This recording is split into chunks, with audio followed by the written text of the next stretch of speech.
오늘 같이 나눌 본문 말씀은 레위기 22장 17절에서 25절입니다.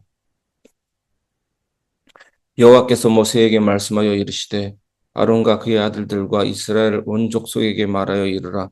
이스라엘 자손이나 그 중에 거류한 자가 서원 제물이나 자원 제물로 번제와 더불어 여호와께 예물로 드리려거든 기쁘게 받으심이 되도록 소나 양이나 염소의 흠없는 수것으로 드릴지니 흠 있는 것은 무엇이나 너희가 드리지 말 것은 그것이 기쁘게 받으심이 되지 못할 것임이니라.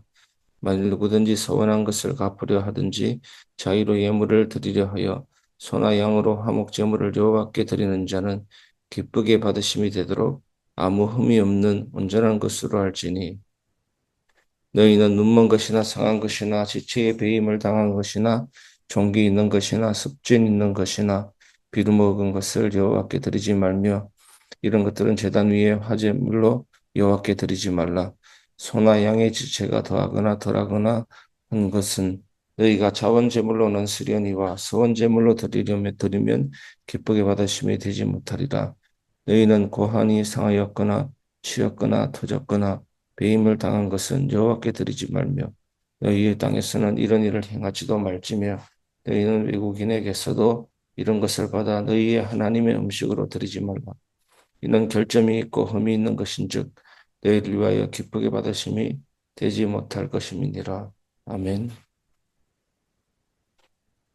하나님께 드릴 제물은 흠 없는 마음이어야 합니다. 라는 제목으로 말씀 나누겠습니다. 사람들은 누구나 하나님께 뭔가를 드리고 싶어 합니다. 돈일 수도 있고, 시간일 수도 있고, 예배일 수도 있습니다.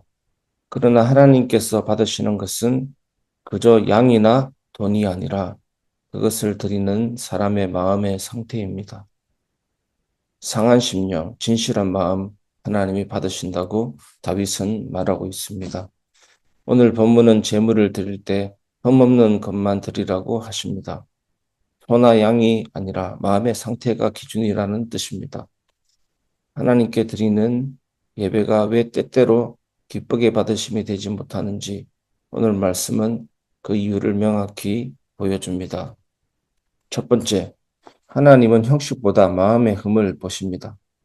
본문 19절에서 기쁘게 받으심이 되도록 흠없는 수컷으로 드리라 이렇게 말하고 있습니다. 하나님은 제물의 외형을 보지 않으십니다.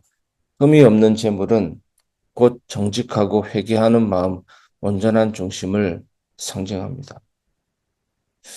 제가 종종 말씀드렸듯이 헌금할 때 드릴 헌이 중요한 겁니다. 제물금보다 우리의 가진 것이 양이 아니라 정말 우리의 중심에 온전한 마음이 중요한 것입니다. 오늘날 교회 안에서도 예배는 많고 봉사는 넘치지만 마음은 산만할 때가 많습니다. 하나님은 완벽한 사람이 아니라 성결을 향해 싸우는 사람의 진심을 기쁘게 받으십니다. 완벽한 사람이 아니라 정직한 사람, 겸손한 사람, 진실한 사람을 하나님이 받으십니다. 어저께 수예에도 말씀드렸듯이 단순한 대화가 아니라 그런 사람에게는 하나님의 교통하심, 친밀한 교제가 있는 것입니다. 우리가 드리는 헌금, 찬양, 기도도 흠없는 제물이어야 합니다. 억지로 체면으로 드린다면 그것은 상한 제물입니다. 하나님 앞에 드리는 헌금입니다. 그래서 진실된 마음으로 드린 헌금이어야 하지 마치 기부금처럼 드렸다가 자기가 상처받고 시험당하면 그 헌금을 반환시킨다든지 그거는 정말 하나님 앞에 드린 예물이 아닌 것입니다. 그리고 내가 드린 예물로 교회가 운영이 된다. 내가 드린 예물로 어떤 사람의 교역자의 사례비가 된다. 그것이 바로 상한 제물적인 생각입니다.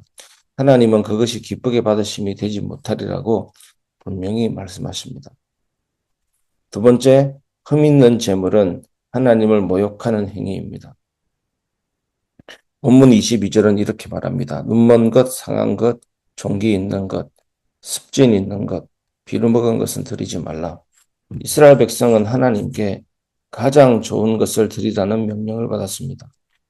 왜 그렇습니까? 하나님은 가장 존귀한 분이시기 때문입니다. 우리도 마찬가지입니다. 예배 시간이 남는 시간의 일부가 아니라 하루 중 가장 좋은 시간이어야 합니다. 기도가 피곤할 때 억지로 내뱉는 형식이 아니라 깨어있는 정신으로 드리는 흠없는 제물이어야 합니다. 그래서 기도를 위해서 기도해야 되는 것입니다. 온전하게 기도할 수 있도록 기도의 영을 부어달라고. 정말 사도 바울이 말했던 것처럼 내가 몸 안에 있는지 몸 밖에 있는지 모를 정도로 기도에 깊이 들어갈 수 있도록 드라마나 영화나 유튜브나 그 어떤 것보다 재미있는 것이 기도가 될 수 있도록 그 어떤 것보다 신비요 황홀함이요 영적인 경이로움이요 우리 마음을 설레게 하고 정말 하나님 참신이신 창조주 하나님과 대화하고 교제하고 알릴 수 있다는 것이 얼마나 놀라운 일인지 체험해 달라는 이런 기도가 중요한 것입니다. 하나님께 흠있는 제물을 드린다는 것은 마치 귀한 손님에게 썩은 음식을 내놓는 것과 같습니다. 그것은 예배가 아니라 모욕입니다. 우리가 하나님을 사랑한다면 예배의 태도와 마음가짐이 달라져야 합니다. 하나님은 당신께 드려지는 제물보다 그 제물에 담긴 사랑의 마음의 순전함을 원하는 것입니다. 세 번째입니다. 예수 그리스도 완전한 제물로 우리를 온전케 하셨다입니다. 본문의 율법은 결함 없는 제물을 명령하지만 인간은 완전한 제물을 드릴 수 없습니다. 그래서 하나님은 그리스도를 보내셨습니다. 예수님은 흠없고 온전한 하나님의 어린 양으로 오셔서 우리의 더럽고 상한 제물 대신 자신을 들으셨습니다. 예수님은 죄가 없으셨고 완전한 순종으로 하나님께 드려졌습니다. 히브리서 4장 15절. 예수님은 수동적 순종으로 십자가에서 죽으심으로 우리의 죄를 사해 주셨고 능동적인 순종으로 하나님 말씀을 온전히 100%다 이루셨습니다. 그래서 예수님의 피 흘리신 구속의 피와 하나님의 말씀을 다 성취하고 순종하고 이루신 그 의를 두 가지 의를 십자가의 피와 말씀 다 지킨 그 의를 우리에게 선물함으로 그 하나님의 의를 우리에게 전가시키므로 우리는 거룩하다 칭함을 받게 된 것입니다. 양자됨을 받게 된 것입니다. 그 결과 우리 역시 그리스도 안에서 새로운 제물, 거룩한 제사장으로 세움을 받게 된 것입니다. 베드로전서 2장 9절. 그러니까 이제 우리의 예배는 어떤 예배여야 됩니까? 행위로 죄를 씻는 제사가 아니라 은혜의 감사로 드리는 제사가 되었습니다. 그러나 그 은혜를 받은 사람은 다시 세상적인 누룩으로 자신을 더럽혀서는 안 됩니다. 하나님은 여전히 말씀하십니다. 기쁘게 받으심이 되도록 흠없는 제물을 드리라. 그 흠없는 제물은 이제 소나 양이 아니라 그리스도로 인해 정결케 된 우리의 삶과 마음입니다. 거룩한 선제사로 드려라. 정결케 된 우리의 삶과 마음이 유지되려면 기도해야 되는 것입니다. 정결케 됐고 회복됐지만 또다시 누룩이 올 수 있고 우리는 더럽혀질 수가 있습니다. 계속 기도 속에서 성결하게 되도록 성령이 충만하게 통치하고 다스리시도록 거룩한 삶을 걸어가도록 우리가 기도해야 되는 것입니다. 그리스도 안에 있는 자는 매일 자신을 단련하며 생각과 말, 태도를 통해 하나님께 순전함을 드려야 하는 것입니다.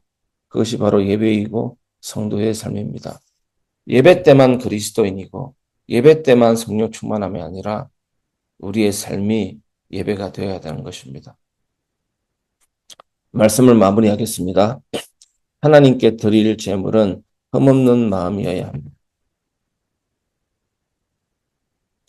하나님은 제물의 크기보다 그 마음의 흠을 보십니다. 요나단 에드워드라는 목사님은 이렇게 얘기했습니다. 거룩한 불안이 없이는 참된 평안함도 없다. 하나님 앞에 나아갈 때 우리의 부족함이 느껴지는 겁니다. 우리의 모자람이 느껴지는 겁니다.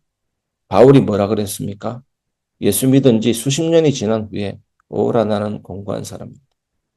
이런 부족함, 거룩한 불안이 오는 것입니다. 선을 행하기 원하는 나에게 악이 함께 있다라는 고백을 했습니다. 근데 힘으로 이렇게 될 수 없다라는 것을 고백하면서 마음의 불안함을 표현한 것입니다. 곤고한 사람이라. 여러분, 자족하십니까? 이 정도면 됐다라고 생각이 되십니까? 나는 어느 정도 경지에 도달했다라고 생각하십니까?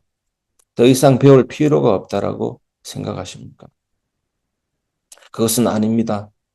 성령으로 충만한 사람, 성화의 가정에 있는 사람은 날마다 봅니다. 자신의 흠을. 거룩한 불안이 있습니다. 그 속에서 참된 평안함이 있습니다. 여러분이 추구하는 평안함이 뭡니까? 감정적인 평안함입니까? 아무 걱정, 관심 없는 평안함입니까? 생각하기 골치 아픈 일이 없어서 마음이, 기분이 좋은 그런 상태입니까? 그런 상태가 더 안 좋은 겁니다. 거룩한 불안함이 늘 있어야 됩니다. 정말 하나님 앞에 가까이 나가려고 하는데 잘 안 되는 내 모습을 보면서 애통함이 있어야 되는 것입니다. 그것이 성령으로 변화된, 배심된 사람의 특징입니다. 날마다 십자가로, 날마다 주님 앞에 가까이 나가기 위해서 몸부림치는 것입니다. 흠 있는 재물, 즉 형식적 예배와 억지 봉사는 하나님께 기쁘게 받으심이 되지 못합니다. 그러나 예수 그리스도께서 완전한 제물이 되셔서 우리를 새롭게 하셨기에 이제 우리는 그리스도의 피로 정결케 된 마음으로 하나님께 나아갑니다. 오늘 우리의 예배가 형식이 아니라 헌신이 되기를 바랍니다. 예배 때 주님 내 생명을 드립니다. 나를 도구로 사용하여 주시옵소서. 여러분, 여러분의 삶을 하나님 앞에 드리시기를 바랍니다. 저는 시대를 움직이는 사람들의 특징을 보면 청소년 때 아니면 청년 때 삶을 온전히 바치는 것을 보게 됩니다.